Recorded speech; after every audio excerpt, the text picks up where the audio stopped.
সেই হাত একটা ভোট চুরি করতে চাইবে, সেই হাতকে সেইখান থেকে সরাসরি হাসপাতালে যেতে হবে, আর কোন উপায় থাকবে না। তারা যখন দেখতেছে মাঠের অবস্থা এত আর ভালো নেই, এলাউন্ডা টাকালে নামে বইছে, টাকার নাকি বস্তা উপজেলায় উপজেলায় যাওয়া শুরু হয়েছে।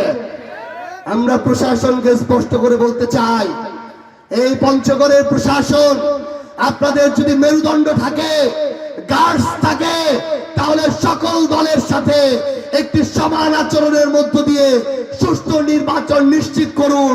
যদি এটা না থাকে, দয়া করে প্রশাসনের চেয়ারটা ধরে না রেখে এই চেয়ার ছেড়ে নিজের যেটা জায়গা সেই জায়গায় চলে যান।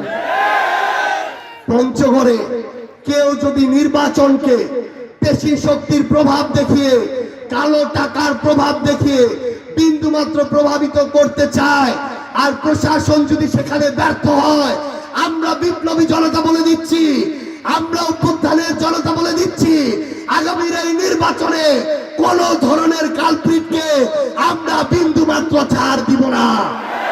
প্রশাসন যখন ব্যর্থ হবে, তখন আমরা আমাদের জায়গা থেকে আমাদের রাজনৈতিক দায়িত্ব পালন করব ইনশাআল্লাহ। যেই হাত একটা ভোট চুরি করতে চাইবে, সেই হাতকে সেইখান থেকে সরাসরি হাসপাতালে যেতে হবে, আর কোন উপায় থাকবে না। মনে রাখবেন, এই একটা নির্বাচনের জন্য হাজার ভাই জীবন দিয়েছে, ওসমান হাদি জীবন দিয়েছে, এখনো রক্ত ঝরছে।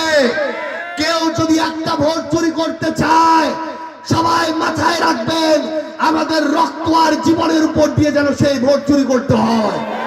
আমরা বেঁচে থাকতে কাউকে একটা ভোট চুরি করতে দিব না। যারা অপরাধী, যারা কালপ্রিট, চোর বাটপার, তারা যখন নিজের পতন দেখে, পতনের আগে শেষ কামড় দিতে চায়। এই জন্য তারা এখন সাধারণ মানুষকে ভয় দেখানো শুরু করছে। এই ভয় দেখা কি ভোট পাই যায়? ধমক দিয়ে ভোট পাওয়া যায় নাকি?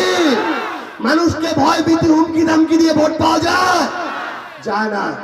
বরং প্রত্যেক দিন তাদের ভোট কমবে ইনশাআল্লাহ। কিন্তু মনে রাখবেন, শেষ পতনটা যখন তারা দেখবে, তখন তারা ওই ভোট কেন্দ্রে মরণ কামড় দিতে চাইবে। এই কথাটা মাথায় ঢুকায় রাখবে, রক্ত লাগলে রক্ত দিব, জীবন লাগলে জীবন দিব। আমার এই অধিকার, একটা ভোট আর কাউকে চুরি করতে দিব না ইনশাআল্লাহ। একটা ভোট যদি চুরি হয়, সেই ভোট দিয়ে নতুন করে আরেকটা স্বৈরাচার তৈরি হবে। এই সুযোগ কি আমরা কাউকে দিব? এই সুযোগ কাউকে দেওয়া যাবে না। তারা এখন কার্ডের খেলা শুরু করেছে। কিসের খেলা? তারা জনগণকে এখনো দাস বানায় রাখতে চায়, জনগণকে এখনো ট্রাক দাঁড় করায় সেখানে লাইন ধরাইতে চায়, জনগণকে এখনো লাইন ধরায় তারা চাল ডাল দিতে চায়। এটা কি সম্মানের কাজ? এটা কি সম্মান হইতে পারে? আমরা কথা দিচ্ছি ইনশাআল্লাহ, ট্রাকের সামনে লাইন ধরায় চাল ডাল দেওয়ার মতো অসম্মানের কাজ আমরা করব না। আমরা জনগণের হাতে সম্মানের কাজ তুলে দিব ইনশাআল্লাহ। আমরা আপনাদেরকে আমাদের জায়গা থেকে কথা দিচ্ছি, আমাদের আলেম ওলামা থেকে শুরু করে আমাদের এই পঞ্চগড়ে যে মানুষরা নির্যাতিত ছিল বিগত 15 বছর, আমরা তাদের সম্মান মর্যাদা রক্ষার জন্য জীবনের শেষ রক্তবিন্দু দিয়ে লড়াই করে যাব ইনশাআল্লাহ। আমার পঞ্চগড়ের মানুষ, পরিশেষে কয়েকটা কথা বলি। এই ভোটটা হয় আমাদের জিম্মি করবে, না হয় মুক্তি দিবে। এই ভোটটা হয় আমাদের আবার জালিমের হাতে তুলে দিবে, অথবা আমাদেরকে ইনসাফের পথে নিয়ে যাবে।